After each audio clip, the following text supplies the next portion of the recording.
മുംബൈയിലൂടെ യാത്ര ചെയ്തുകൊണ്ടിരിക്കുമ്പോഴാണ് ഈ ബോർഡ് കാണുന്നത്.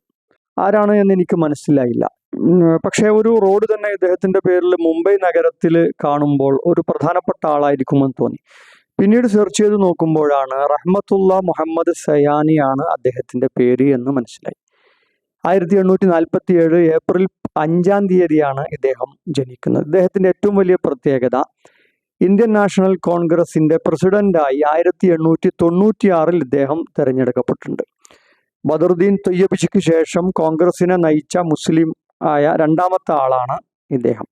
പ്രസിഡന്റായി തെരഞ്ഞെടുക്കപ്പെട്ടതിന് ശേഷം നടത്തിയ പ്രസംഗത്തിൽ ബ്രിട്ടീഷ് ഭരണം ഇന്ത്യയുടെ സാമ്പത്തിക രംഗത്തുണ്ടാക്കിയ നാശങ്ങളെക്കുറിച്ച് ഇദ്ദേഹം സംസാരിച്ചത് പ്രസിദ്ധമാണ്.